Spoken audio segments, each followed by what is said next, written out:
ప్రస్తుత కాలంలో దేనిలోనూ నాణ్యత ఉండటం లేదు. ఇళ్ల నుంచి రోడ్ల నిర్మాణాల వరకు నాణ్యత ప్రశ్నార్థకంగానే మారుతోంది. నిర్మాణంలో ఉండగానే వంతెనలు, అలాగే ఇళ్లపై వేసిన స్లాబులు కూలిపోతున్నాయి. ఇక రోడ్లైతే చెప్పనే అక్కర్లేదు. ఈవేళ వేసిన రోడ్డు 2 రోజుల్లోనే గుంతలమయంగా మారుతోంది. అలాంటిది ఓ రోడ్డు 75 ఏళ్లుగా చెక్కు చెదరలేదంటే నమ్ముతారా? నమ్మశక్యంగా లేకపోయినా ఇది నిజం. ఈ రోడ్డు తమిళనాడులో ఉంది.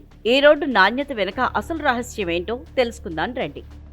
ఈ రోజుల్లో కోట్లు వెచ్చించి రోడ్లు వేసినా ఏడాది తిరక్కముందే దెబ్బతింటున్నాయి. కానీ తమిళనాడులోని శివగంగై జిల్లా కారక్కూడులో ఇడయ్యూర్ వీధి బైపాస్ రోడ్ జంక్షన్ నుంచి రైల్వే స్టేషన్ వరకు 3 కిలోమీటర్ల మేర రోడ్డు వేశారు. అది కూడా 1949లో చెట్టినాడు సంప్రదాయ పద్ధతిలో ఆవాలు, కురుప్పణి అంటే తాటి బెల్లం లాంటిది, సున్నం మొదలైన సహజ మిశ్రమాలతో ఈ రోడ్డు వేశారు. ఇలాంటి మార్గాల్ని స్లెర్రీ రోడ్డుగా పిలుస్తారు. అప్పుడు వేసిన ఈ దారి 75 ఏళ్లుగా చెక్కు చెదరకుండా నేటికి వినియోగంలో ఉంది. డ్రైనేజీ పనుల కోసం ఈ రోడ్డును తవ్వడానికి మున్సిపల్ కార్పొరేషన్ 2 సార్లు ప్రయత్నించింది. అయితే సామాజిక కార్యకర్తలు అందుకు ఒప్పుకోకపోవడంతో కార్పొరేషన్ వెనక్కు తగ్గింది.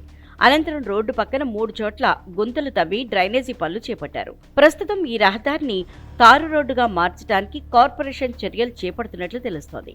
ఈ నేపథ్యంలో దీనిని సంప్రదాయ పర్యాటక రోడ్డుగా ప్రకటించాలని కారెక్కూడి ప్రజలు ప్రభుత్వాన్ని కోరుతున్నారు. పురాతనమైన ఈ మార్గంలో రోజుకు 50కి పైగా లారీలు భారీ లోడుతో వెళ్తుంటాయని, అయినా ఎక్కడా గుంతలు పడలేదన్నారు. ఇంకో 50 ఏళ్లైనా ఇది ఇలాగే ఉంటుందని స్థానికులు పేర్కొన్నారు. అందుకే ఈ రోడ్డును ఇలాగే ఉండనివ్వాలన్నారు.